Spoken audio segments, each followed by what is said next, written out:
Now family, we the ones who gotta delegate. Get that money and the power, never be fake. Stick to cosign for 3. What did he say? Create jobs, support our own. Educate the same and buy back your home. Got 3 degrees, triple 10. 3 PhDs, now we on the CNN.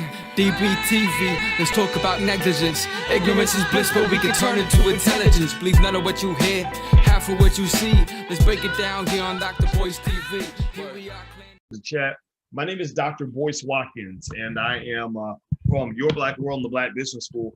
And you guys know that I'm real interested in what in the rise of the Black man. I think that's what we're seeing right now. And one brother who's really on the forefront of this is a brother named Maj Toure.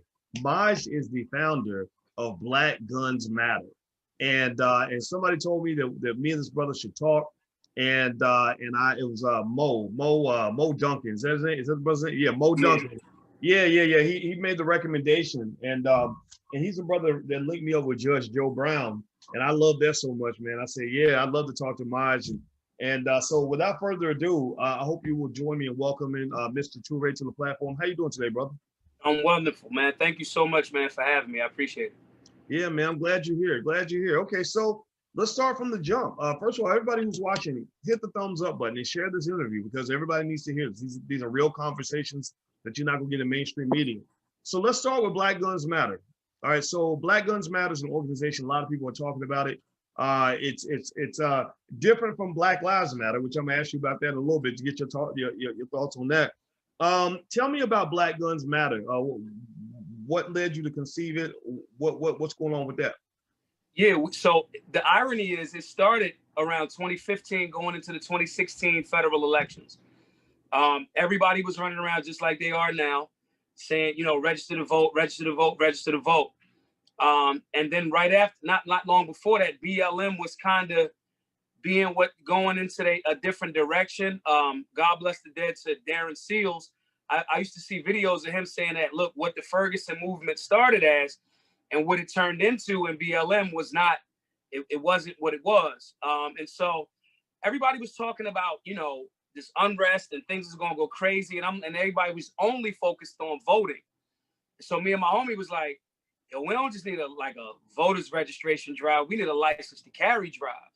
You know what I'm saying? And so when you see so many people catch the same possession charge, dudes, I'm talking about dudes with like no criminal history, just got the gun, don't know the process to not go to jail while doing it, even though I believe that all gun control laws are unconstitutional and racist. Still, we can work within that framework to at least not let the brothers catch the charge. So we did an event. It was Black Guns Matter was supposed to be one event.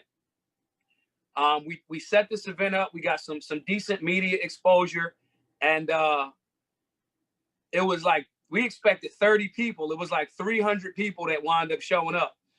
These people came from Brooklyn, from like New Jersey, and they were like, yo, you know, we were walking people through how to get their license to carry and everything.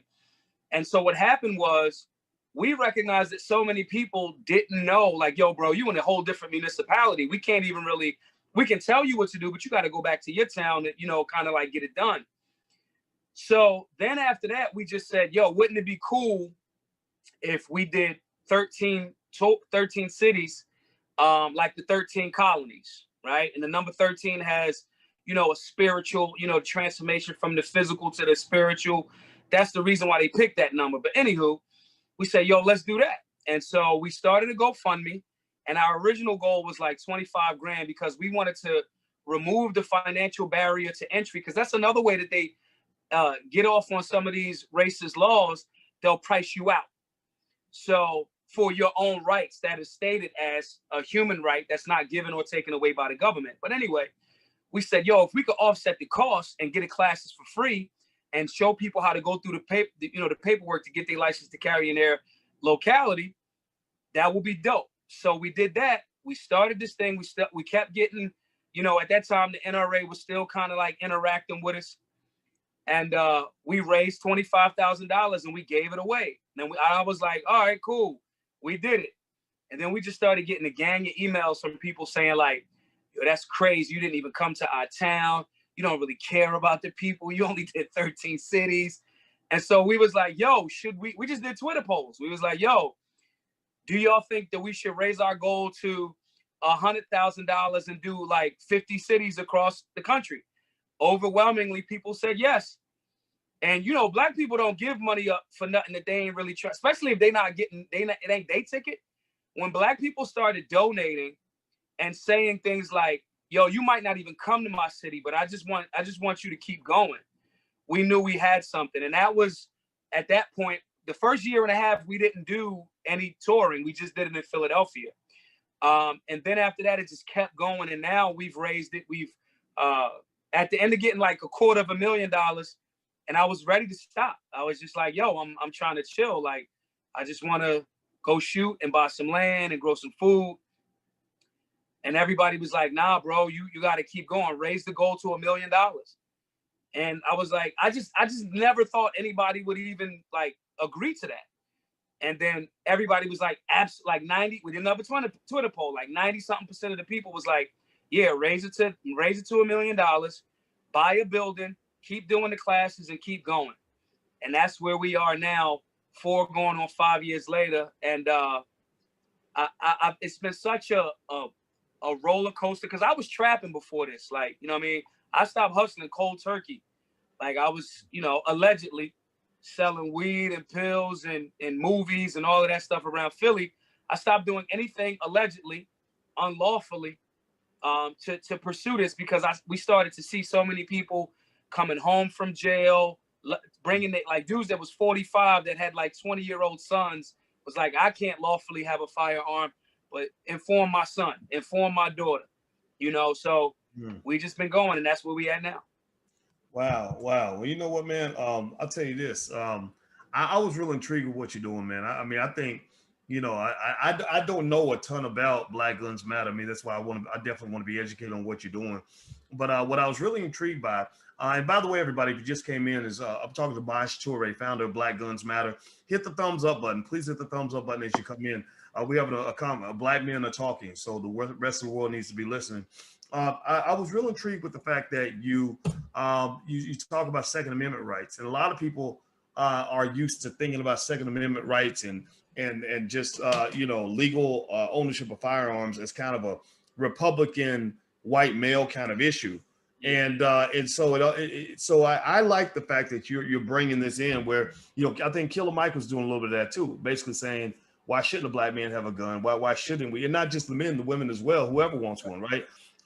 What's that been like for you politically, in terms of, you know, misconceptions and preconceptions people have about your movement before they even get a chance to talk to you about it?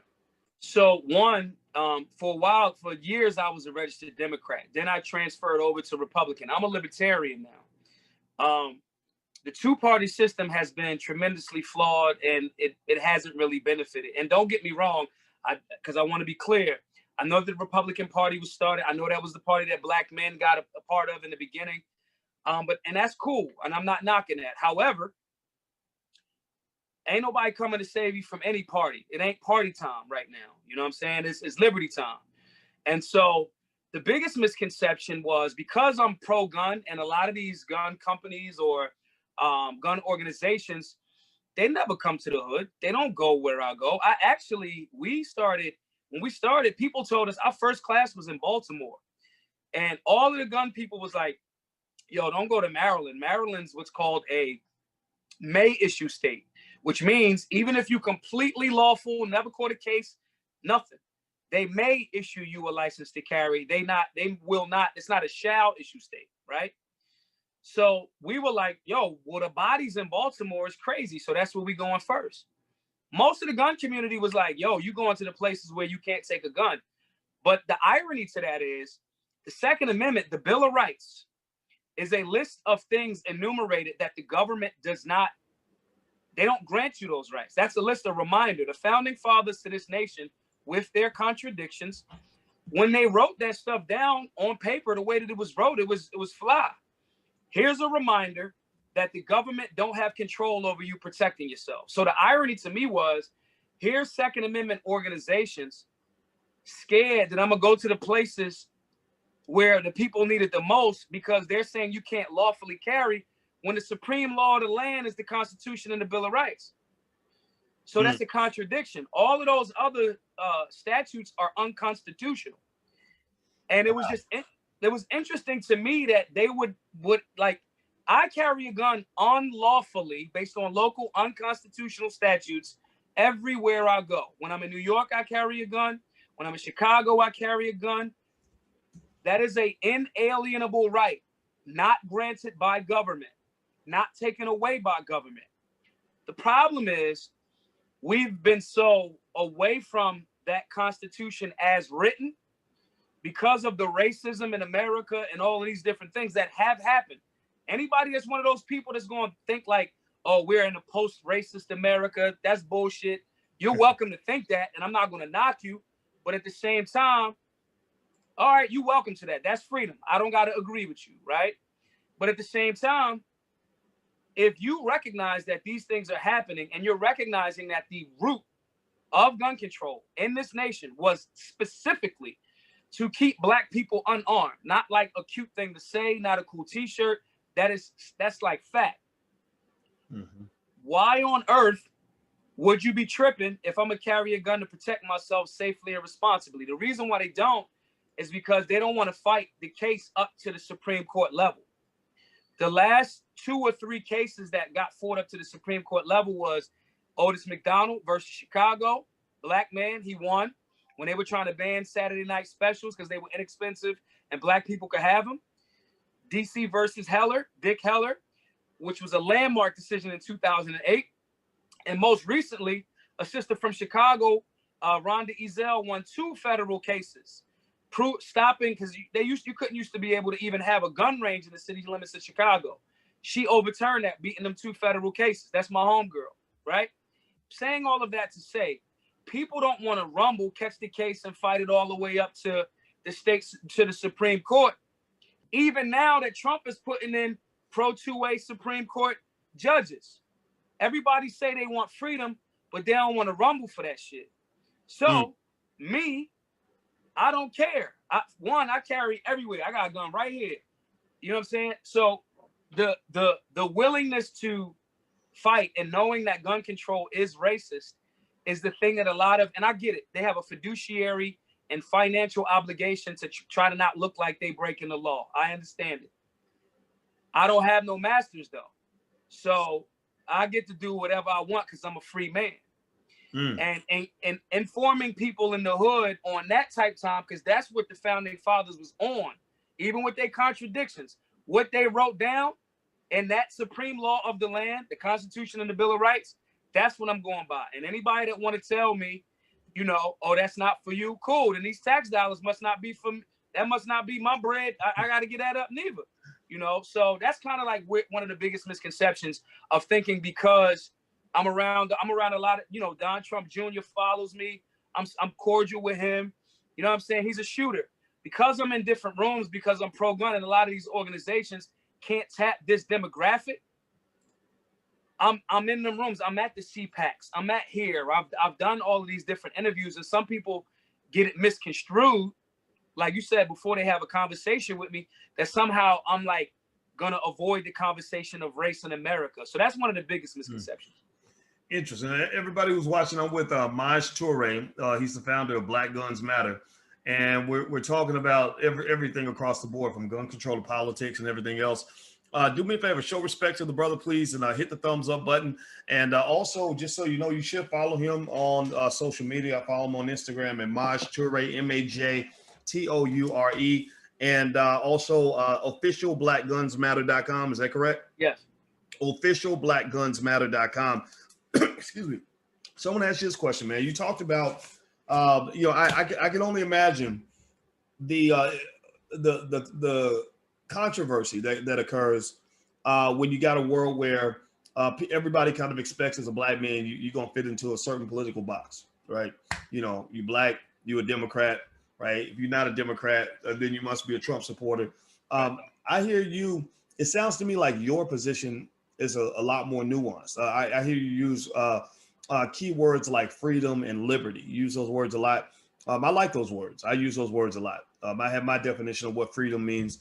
I'd be curious to ask you, can you speak to some of those challenges of if you're around, if you're at a Trump rally, are you the guy that wears the MAGA hat, or are you the guy who says, I'm here to represent an idea?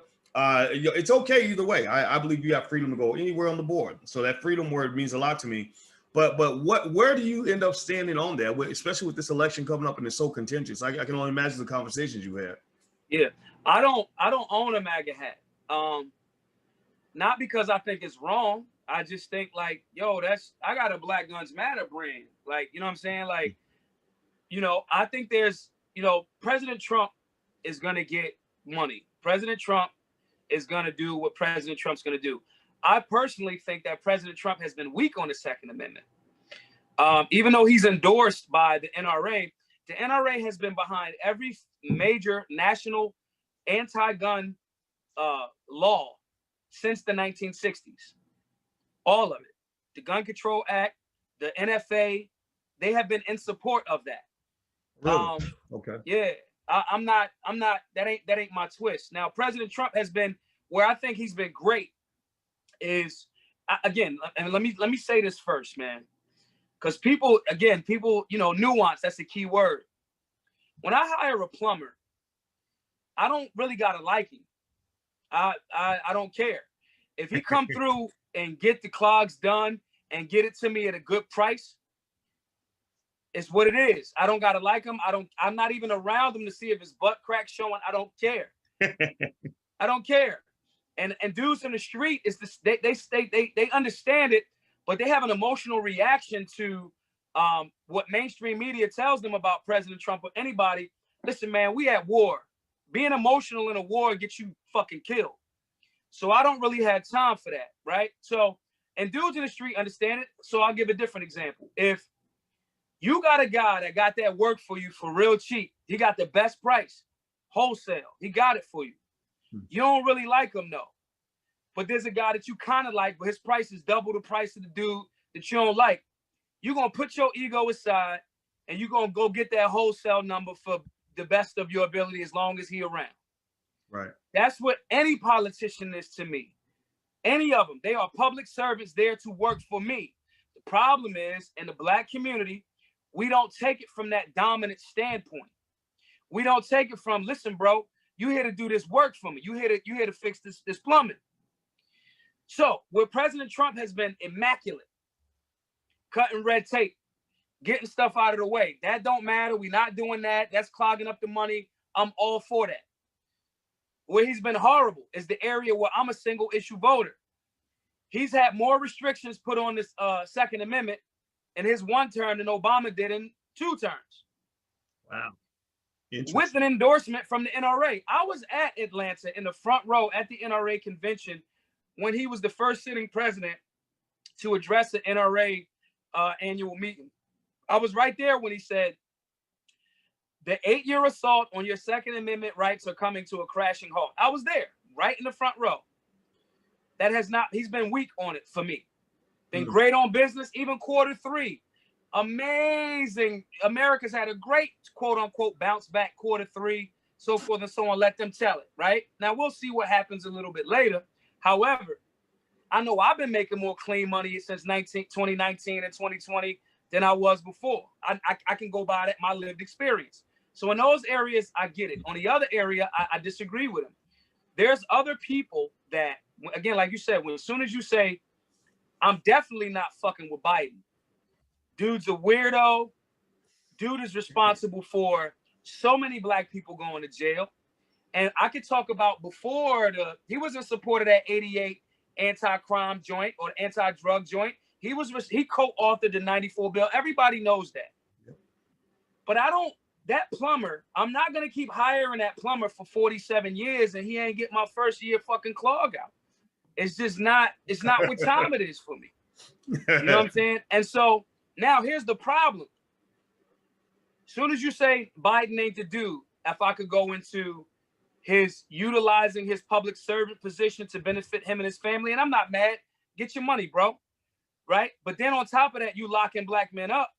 Kwame Kilpatrick was sentenced to 28 years for 1.5 million.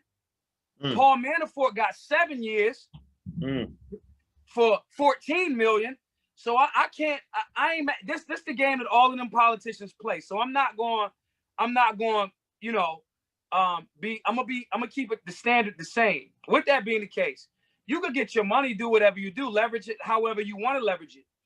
But where it draws the line for me is when you're there for 47 years as my public servant, haven't done anything for black people. You was with your man Obama for however long. Y'all ain't get nothing done for black people. And on top of that, you and your homies locked up more of my OGs. You co-authoring it all the way up to Bill Clinton and all of the Democrats and Republicans that overwhelmingly went with that. The Congressional Black Caucus, y'all went with it, right? So I can't give you that energy. You got a track record and you haven't proven yourself. Your political FICO score with me is fucked. So when you say that, people automatically mean you must be saying Trump. Never mind the black woman running as an independent, Jade Simmons. We're not even, somehow we ignoring her. Never mind the libertarian woman candidate, Jo Jorgensen, that's running on, I want to abolish the ATF because it's unconstitutional. And it is. So if those people that you're talking to from the black community don't even know that there's other options, it's like basketball, rap, or crack. Like, if they don't even know that there's other political options, when you say, I don't want this option, they automatically categorize you into that one. And I'm not even, I'm a libertarian, bro. I do not trust the government. No black person should. I believe in limited government. And I think that most black people identify with that. That's why a lot of black people should start looking into the Libertarian Party if you want to do the party thing. Well, you know what, man, I'm gonna tell you this. I don't know about everybody watching.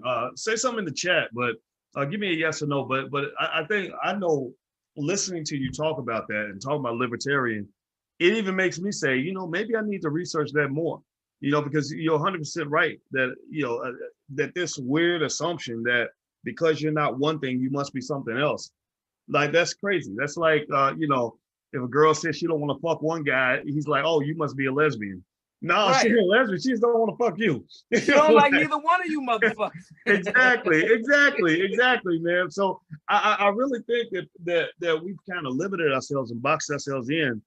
And what's really intriguing about the conversations that you're talking about, a lot of things I hear a lot of people talk about, particularly black men. And of course, you know, people gonna get mad about it, but it's okay. You know, when you're a man, like you said, you don't have to be friends with the plumber. You don't have to like him as long as he does his job. But same thing, if I'm exerting masculine leadership, fuck your feelings. I don't need to get your approval on everything. This is what it's gonna be. So I think the black man has made his voice heard in a lot of ways in this election. I'm actually inspired by it. You know, everything from what you're doing to Ice Cube and everybody else. Can you speak on that, man? I'd like to ask you, in terms of what your move has meant. You're going around all these different cities teaching about, you know, how to legally carry a firearm, how to safely use a firearm, and I'm sure you meet a lot of brothers out there that really like what you're doing. What are you really seeing in terms of? I personally believe that there's something about claiming your manhood that's very empowering for a lot of brothers, you know, saying, wait a minute, I really can do this. I can really do what the white man's doing. It's weird, but a lot of guys don't even think that way. What are you seeing on the street when you're interacting with the guys just out here? Man, they can't plug back into the matrix once you unplug them. They like, oh shit, I was looking at this. You ever see that Weebay episode of The Wire? When it was like, yo, shorty you shot was a cop. And he was like, oh, it's like the same. They do this, that light bulb, like, oh, it's like, listen, Malcolm gave us the blueprint. Malcolm, when he was locked up, he read that dictionary front, backwards, however many times, and used them words. Nah, this is what that word means. That's what you said. It's the same thing with the Constitution for me. This Bill of Rights, as an American citizen, I'm not a denizen. Them days is done. As an American citizen, the framework of this place means this list is things that are inalienable, that government does not give and government cannot take away. Everything else after that, and that's the supreme law of the land in this place, that is the foundation. I'm an American citizen, melanated being, knowledge of self, spiritually active, working on getting my diet super clean. getting that money right. At what point does that mean that that's exclusive? And even if somebody thought to say, well, not for you, that's like the equivalent. I always give this example in my classes. If there was a bag of money, 100 million in the bag, right? And somebody dropped it off and said, yo, only white dudes that already have $10 million can, this bag is free. You just take the money out that you want. But only if you're a white dude that already has $10 million. Would you not at least take some money out for your phone bill? Everybody goes like, motherfucker, I'll take more than the phone bill money out, right? The Constitution is the same thing. Now, are they going to try to play you and bluff you into thinking that that ain't for you or whatever? If you cut out so many other things that you're chasing, your money will be right, and your lawyer on deck will be solid enough that they won't even try to play you the same way. Like, so me, for example, right? I openly tweet when I'm on TV shows, my exact location in Chicago where I'm carrying a gun is this. I'm about to go on Fox News. I got a gun on me. I know they looking. The reason why they not is because they know that I got a bevy of lawyers around across the country that would love to set precedent with that case. When your mind is right and you know you're right and you know the rules of the game, not that they're going to tell you the rules straight up or it's not going to be an extra rumble for you to apply the rule. I'm not saying that. I'm just saying it from the perspective of telling the brothers it that way. That light bulb go off. They in the range. They in the gym. I've convinced so many brothers to stop throwing tens of twenties of thousands of dollars away at the strip club. And I'm like, yo, you know the chicks don't get first. You know them shorties ain't going fuck. That's number one. So like, that's number one. So sorry guys. Two, you know they don't keep all the money. You know it's like really, really wealthy dudes in the back. You know that bottle of whatever the liquor, the new liquor is right now, they quadrupling the price on that. You could have bought that from the liquor store. If you went to drinking, you could have bought that for a third of the price. When you break the numbers down and start giving it to brothers like that, that gun that I just showed you, that Glock, that's a Gen 5. That costs $600 out the box, brand new. Now, when you start reallocating some of them funds and telling brothers like, yo, if you believe Trump is racist, and cool, you're welcome to believe that. I don't know the man. Do you want him and his team to be the only ones with the burners? Does that make sense? And then if you are one of the people with the burners, do you know how to use it effectively? How much do you train? Then when you start telling brothers to go to the range, then when they start seeing that ammo costs money, now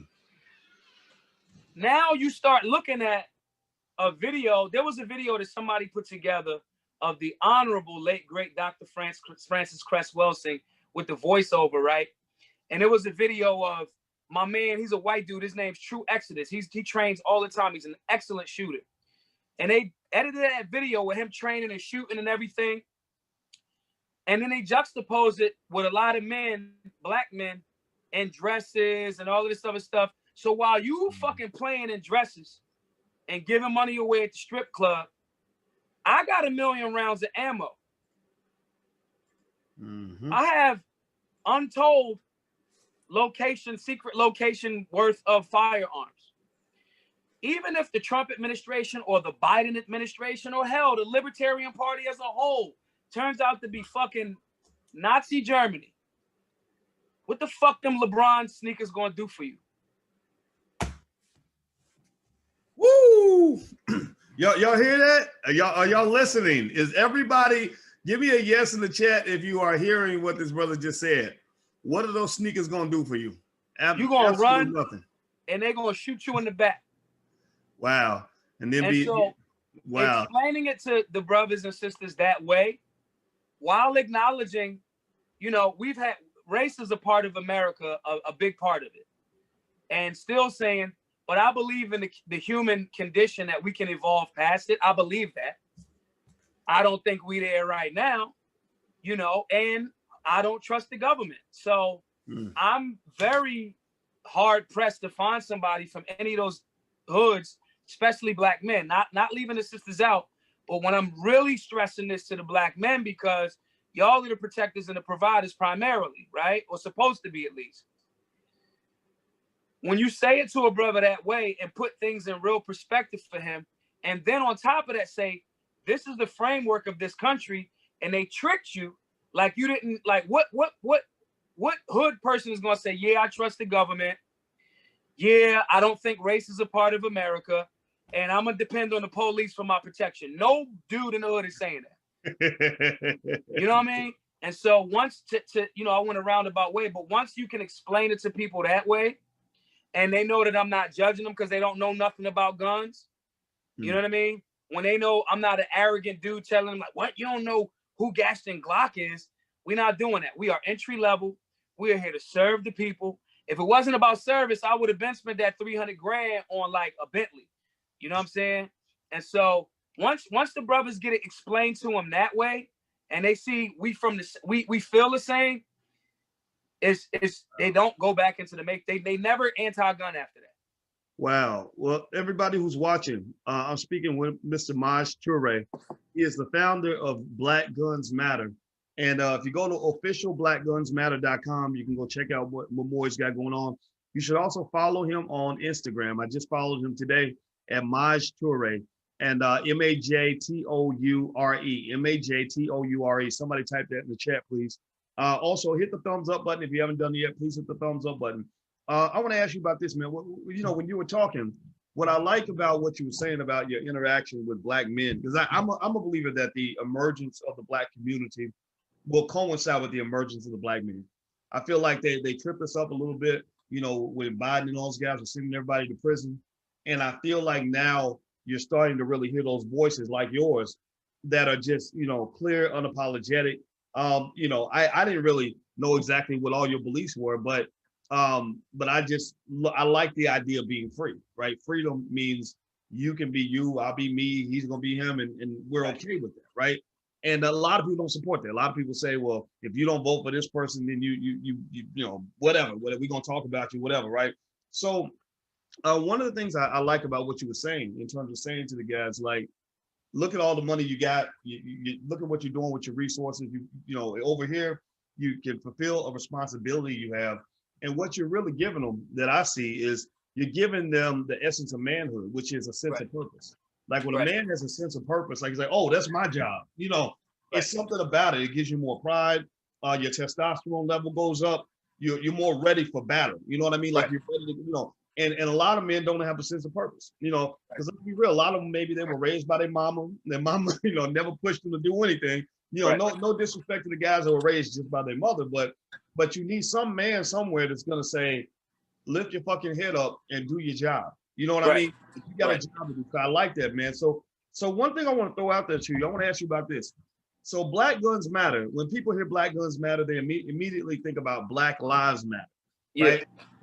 Now, obviously, I know the answer to this question, but tell me how close or how different Black Guns Matter is to Black Lives Matter, and give me your take on what the Black Lives Matter movement has meant to you. The Black Lives Matter movement started by the Ferguson rebellions. Again, rest in peace to King Darren Seals, an unapologetic warrior, right? You know, in politics, it's a phrase, it's called co-opt or kill. And the Black Lives Matter movement was co-opted. Darren Seals was murdered, shot in his head in a car, then the car set on fire. The Ferguson Police Department aren't even investigating that as a homicide. 3 out of, I think, 5 of the brothers that started that Ferguson movement that transformed into Black Lives Matter, the origins of it, have been murdered. And then Google gave Black Lives Matter like $500,000 back then, years ago, and it turned into something else. Now, am I in support, obviously, of the phrase Black Lives Matter? Absolutely. I don't think like you really a goofball to like say Black Lives don't matter. Like I can't even like white people ain't even saying that. Like it's just not real, right? But co-opt or kill. They have figured out, the Democratic Party, for the most part, have figured out how to piggyback on Black frustration with legitimate social issues. You know, and they'll co-opt the message. A good example that I can give is when Colin Kaepernick initially gave that interview of why he was taking the knee. It was so spot on. He was like, no, I'm not disrespecting the military. An actual combat vet told me to do this. He told me to take the knee was more respectful than sitting down because that's what I was going to do. He explained it thoroughly. Then he got quiet and they hijacked his conversation, right? They was like, this is what it means. Then it became about this. It's not about the actual thing. So you have to damn near be repetitive in your messaging, like a commercial, like McDonald's, right? They co-opted the message. They've co-opted Black Lives Matter and turned it into Black Lives Matter Inc. When you donate to Black Lives Matter, Act Blue, which is the, like, I want it for lack of a better term, the housing spot that handles a lot of the financing for the Democratic Party. When you donate to Black Lives Matter, Act Blue holds on to a lot of that bread. The last time I checked, it was about $700 million or something like that. They have a great, now anybody that wants to fact check me, I'm here for it. We could be wrong and the number might be 800 million now or whatever. What anybody wants to add on, I'm open to that. I'm objective. It got co-opted. So they figured out a way. People had legitimate issues with police brutality, qualified immunity, over-policing in communities. This ain't no new conversation for Black communities. This ain't no new conversation for poor communities. For all you All Lives Matter people, this ain't a new conversation for my white homies that's fucked up in poor and suburban or rural areas. It ain't no new conversation for y'all. The thing is, it was turned into something that gained, people galvanized and was like, yo, this shit is crazy. Then media jumped on top of it because it's not as extreme as media makes it look, but media got a job to sell tickets to the show. Right. So Yep. Media highlighted it. Media separated it to make white people feel like, well, bro. And then I tell my white homies all the time, like, listen, bro, you should be just as mad. White men are killed by police more than Black men. Why you ain't mad? You like, I don't let them separate me. No, white boy, come here. You supposed to be mad and wanting some change too. You got some guns, teach these people. These my people, teach them. See, I'm familiar with Bacon's Rebellion. I'm familiar with what Fred Hampton Senior said. You know, I'm familiar with Garvey, the Honorable, you know, it's just, so I'm gonna dial it back a bit. Black Lives Matter got co-opted. They got co-opted, and yet again, corporate America, white liberal politicians took advantage of a legitimate issue that Black people were talking about that had legit concerns. At that time, most of those protests were peaceful. At that time, then you started busting in white boys from the suburbs to piggyback on it, telling us, yeah, you super oppressed, we're gonna help you fight. Bro, I lied to you not, Doc. A month or so ago, I was in this bar in Philly, was eating outside, and there was this group of like 50 all Black, you know how they wear the all Black type thing, and it was mostly white dudes. And I was sitting and watching, and they was coming, it was about 50 of them. And I said, yo, where the Black people at? Y'all out here, Black Lives Matter, where the Black people? It was one Black dude, and he said, oh, we out here. I said, nah, you out there. I said, y'all working hard to get that Soros money, huh? And I wish I would have recorded it.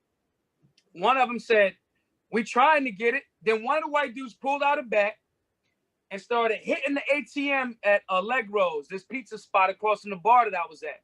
Wow. And I got up and I said, hey, yo, now I have no financial interest in Allegro's Pizza. I don't know them motherfuckers. But it was in West Philly.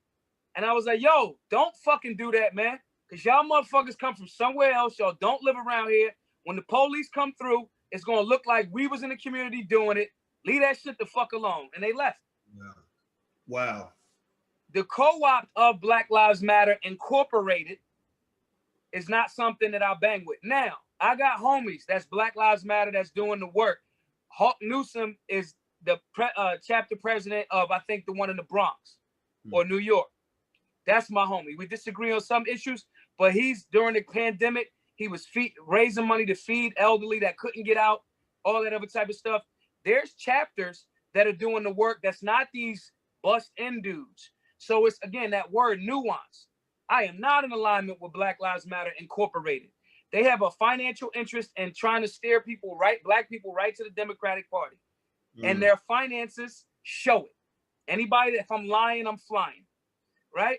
But in regards to Black Lives Mattering, absolutely we in support of that. And if your Black Lives Matter, I'm not in the business of like trying to convince somebody that my Black Life Matter. I don't give a fuck what you think about my life. My black gun is going to protect my black life. You know what I'm saying? And so that's kind of like the area where we have synergy in that regard. But I'm absolutely willing to work with anybody that's trying to arm, you know, hoods across America. So if they reach out, if they down with it, you know, we could get busy and get some basic classes. Where can people reach out to you again? Share that information. I got some stuff here, but what's the best way? Everybody, actually the best way. So one, for those of y'all that are listening, man, we are completely crowdfunded. Okay. The classes are free based on everybody's donations. We got a goal of $1 million. We at 373,000 that we already gave away. That's been over 2 years and some change now. Because I don't want people to think like I'm just stacking the money. Nah, as soon as I get it, we go get events. We pay for stuff. We move forward. That's not my money. That's the people's money. But we are trying to buy a building outright. You know what I'm saying? In Philly to have a flagship location. We on that Nipsey vibe. We got to have something that people can come learn, eat, study, train for free anytime they want. So that's what a big chunk of the money. Every single donation, I've been fully transparent. They are tax deductible donations. I've been fully transparent and did exactly what I said I was going to do with the bread. So if you're agreeing with some of the things that we're discussing today, donate it what you can. $5, $10, $50. If you one of them rich dudes that's just like a rich black dude that's scared to like highlight how much money you got and you want to do an anonymous donation for the whole remaining 6 or some change, holla at me. So that's GoFundMe.com/Black Guns Matter. We just got the IRS approval letter for our 501c3. We do have a separate nonprofit status and people can donate to that. Outside of that, those are the best areas for financial support. We got a bunch of merch that you can get a hoodie, get a t-shirt, whatever. That's blackgunsmatter.myshopify.com. Outside of all of that, now that we get the money stuff out the way, if you going through something, the best way to get in contact with me is on social media. I got 5 phones. I'm on one right now. I got one right here. I got 2 more over there somewhere. I'm active on social media. If you going through something, you about to put rounds in somebody, and you need somebody to talk to, I promise you, brother, you're not built for 23 hours. And even if you is, you ain't got to be. 23 hours of solitary confinement, 1 hour coming outside. I don't want that for you.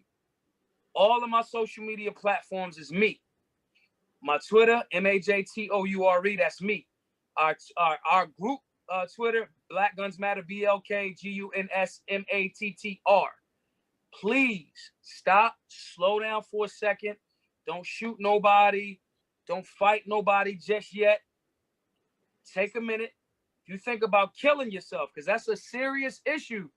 The black suicide rate, especially during this government overreach, aka lockdowns, a lot of people is frustrated. Money ain't coming in the same way unless you're a business owner. You know what I mean? Please, man, please, before you get into it with your lady, let's talk. Follow me, DM me, chop it up at me. I don't care what time of day it is. I work for y'all. I don't got no boss. I work for all of y'all. You know what I mean? So social media is the best way to hit up. We rebuilding the Black Guns Matter website. So that might be down for a quick second. We got an app coming as well. But directly hit me up. Let's chop it up. I'll let you know about classes upcoming. Like I said, we got one in Baltimore, but we actually work for the people. Like the NRA ain't behind us. We got donations from Gun Owners of America to do cities, to do work. I have no contract with these people. You know what I'm saying? I have great relationships with those, you know, the founders of those organizations. But Black Guns Matter is paid for by y'all, by us. You know what I'm saying? Please give me the benefit of a doubt. If you see me on a conservative show, I'm on Fox a lot, because the left is scared to have me on. Charlemagne said he wanted to have me on years ago. That disappeared. What's up, Charlemagne? Like, what's happening, brother? You know, Dr. Boyce had me on. What's happening, brother? Yeah, I know you ain't scared. If you had Dr. Claude Anderson on, like, you ain't scared. You know what I'm saying? So he had Farrakhan on, he had a lot, Tariq Nasheed. You know, I agree with you, man. Well, I'm gonna say this. First of all, everybody in the chat, can y'all take a second and give a digital round of applause for this brother in terms of the great work he's doing? I'm super impressed, man. I'm gonna tell you, it ain't much, but just to express my support both symbolically and to put my money where my mouth is. As you were speaking, I went to your GoFundMe page. I dropped $500 in there. Word. I love what you're doing, man. I think it's great. So I'm not just asking everybody watching to support the Black Guns Matter movement. I'm asking you to, if you could do what I just did. I did it myself. I'm not asking you to put 500 in, right? You know, right. But something, support this, because everybody in here understands that one important rule of sovereignty and freedom, you use that word freedom a lot, is that, you know, freedom, you got to fight for it. You got to defend it. You got to take it. You got to earn it. You got to deserve it. And freedom is something that is, it ain't free. The shit fucking ain't free. You know, ain't nobody going to pay your way to fucking freedom. You know, so I like the fact that everything you're doing is funded by you. You went out of your way to explain in a way that honestly, I don't even believe you should have to do all this, but I understand why you did. But you explained the transparency piece, which is so important when you're raising money. You talked about the fact that it's not like you know, you're a puppet and somebody's behind you just with a hand up your ass just telling you what to say. I think that's very important because the trust isn't there for a lot of people. But really too, I also think that we should, that it's okay, like, for us to sit here and tell people, like, look, if you want this shit to move, we got to do this. Right. We got to do this. And also, man, I really think also, like, I like what you said about, you know, when you were talking to people that have money and saying, look, if you got money and you really want to, like, do something anonymous or even not anonymous, like, reach out. I think that's important too. Like, so what you're doing is, I see what I call a subsidy model, where basically you're doing what I think the Black Panthers could have incorporated that would have helped them to become more successful. So for example, I think about like the free lunch program, right? Okay, beautiful, amazing, extraordinary, right? Yeah. But my problem is that it's not like every person who comes to get lunch from you for free can't afford to fucking buy lunch, right? Yeah. They will take your free shit and then go across the street to the white man's business, you know what I mean, and overpay for shit. You know, the white man don't even like you, don't even want your black ass there, none of that, and we will pay him money and get free stuff from the black man. And I really think that when you talk about conscious economics means that you don't unconsciously or subconsciously engage in that same slave training, right? Where I'm just going to give money to the places that hurt me and not give money to the things that help me. So to me, if you're helping people, and people who are watching this interview, they know you're helping the whole world. You're on a tour, man. You're teaching people stuff that people don't even know. Why wouldn't we give you our money first? You know what I mean? Like when I come to your shit, like when I come to Philly, man, I want to meet you because Philly's like a second home to me. I got a lot of friends there. When I come through, I will be looking for something to buy from you. I will be deliberately looking to engage in trade with you. I don't want shit free from somebody who's giving me something of tremendous value, right? Because that does not, you can't build off of that. You can't build shit off of free, right? So I hope everybody that's listening understands what I'm saying here. You know, if you don't see value in the service, then don't pay anything. But I think maybe, and who knows, man, maybe with your organization, I don't know if you thought about this, but maybe there's like a premium kind of service that can be offered for the people that say, you know what, I can give this brother $200, you know, for a specific product or service in addition to whatever I've donated, right? Because I want you to prosper, man. I think you should have the biggest building on the block and have millions of dollars to do whatever you got to do. And if you do take some of that money and use that to take care of yourself or the people around you, then you should do that. You know what I mean? Like to me, if you're doing that important work, that can't be volunteer shit, right? Because here's the problem, right? If you and your team are volunteering constantly to help the community, then that means on Monday everybody's going to have to go off to work for a white man somewhere. Or there's some company they're gonna have to go, you know what I mean? They can't really do the work at a level that it needs to be done. Like Blackness, at some point, I think the goal should be that supporting the community. It may not even be just the Black community, the community that believes what you believe, right? So I'm not gonna limit it to Black. But for me, it's Blackness, right? So Blackness should be our full-time job, not our part-time job, not our charitable job, not our secondary job, not our weekend job. That's your full-time job. All this other shit can be your part-time job, right? So I love it. You know what's crazy, Doc? It's crazy that you say this. It's synchronicity because so we used to do the classes all the way free. Like you just register and we boom. We will have classes that 400 people register, 150 people show up, right? So I said, all right, look, this is how we going to do it, y'all. It's a $10 registration fee. When you come to the class, we give you the $10 back in cash. Like commit to coming to the thing that you said you was going to do because the class is free. Like people have already paid it forward for you. Don't then go like, because we feed people at the classes, like it's communal. And it would be like the class we just did Charleston, South Carolina, like last month, right? 175 people registered. But it come on a Saturday, it's nice out. 50 people come. So I'm like, nah, we switching that model. Saying that to say, that's why we started selling merch. It's like, all right, cool. We're gonna get this part away. Really, it's the block. It's the testers in the morning. The class, if you agree, this is what we got for you. Now continue going on and we got something else for you too. But in the beginning phase, we found the value in removing that financial barrier to entry to somebody and that cultural barrier to entry for somebody that's been told that the gun room is going to be all Klans people.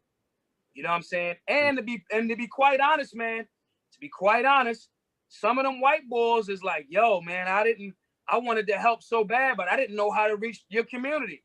Like some of those dudes see that our fates are intertwined with this gun thing. They don't trust government either. They don't. And they like, bro, like, I just don't know how to reach your community. They not, and rightfully so. The Black community's been taken advantage of from somebody that might look like you. So they're skeptical. But they're not so skeptical to the point where they won't change their, to a certain extent, some won't change their habits. But if you show them, and if you supportive, and you ain't judging, and everybody know, I feel like them. And I'm not Hollywood. I'll be like, my exact location. You want to come have some libations? Come on. Like, come through. It ain't, one, I'm strapped, so it ain't no goofy shit going to happen, right? So it's like the thought process, we have to be in service of the community. You have to be. And I think initially, I get why people were a little hesitant, because how do we know he's not going to take the first $100,000 and just dip out? We don't fucking know. But then over time, people have seen I did what I said I was going to do. You know what I mean? Sometimes we got slow on merch shipping out because we got backlogged. We were slow, but we sent people extra stuff. You know what I'm saying? And we kept people abreast on social media. Like, we gotta start. You can get rich and wealthy and still serve the community. And I don't care what community you in. You if that's your hood, serve your community, man. Like, do the work for your community. And that's pretty much, it's synchronicity what you're saying, Doc. And it's like, that's been my model with it so far. You know what I mean? Yeah, man. I think that what you're saying is 100% correct. I think that it's like the rule in our family is we run on reciprocity.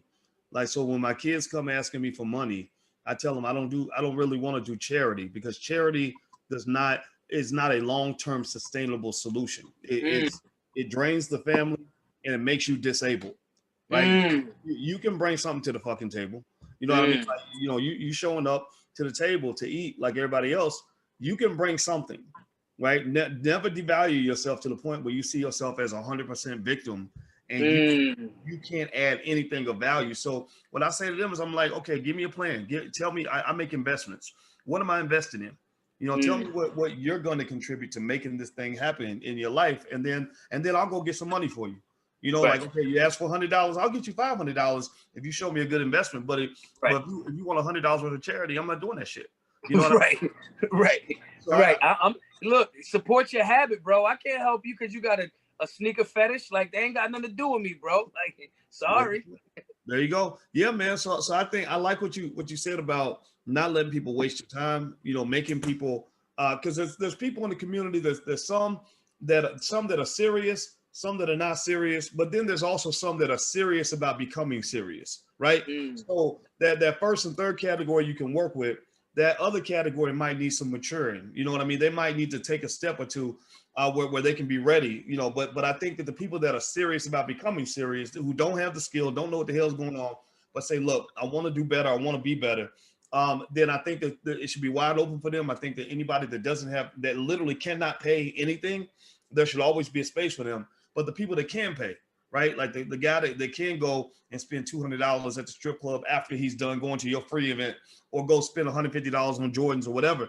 Like, I think putting a little pressure on them and kind of saying, look, man, you know, we're all doing this together. So I think that's how, you know, so long story short, man, I love what you're doing, bro. I think it's great. I think it's innovative. I think it's necessary. I support it. Everybody in the chat, I hope you can say something encouraging to the brother. And also it's GoFundMe.com/Black Guns Matter, right? Yes, sir. Yes, sir. Okay, if somebody could type that in the chat so that everybody, let's just do a cash mob on this brother's business right now. Everybody watching the video, go to GoFundMe.com/Black Guns Matter. Feel free to make a donation at any level, but let's let the brother know that we love him, not just with our words, but also with our action. Also, if you can share the link to this video, give me a verbal commitment, a yes. We are action oriented. Give me a yes that you would take the link to this video and put it on your Facebook page. That don't cost you nothing, because these are movements that need to be heard. So I want to say thank you, Maj. It's great to meet you, my man. Thanks, Doc. I appreciate you for having me, man, for sure. And when you come to Philly, not Max's or Geno's, I'm gonna take you to the hood joint. You know what I'm saying?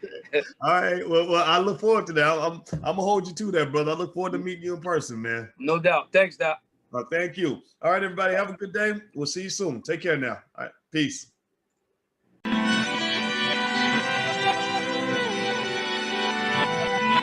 Here we are, clan the isms, cataclysm great.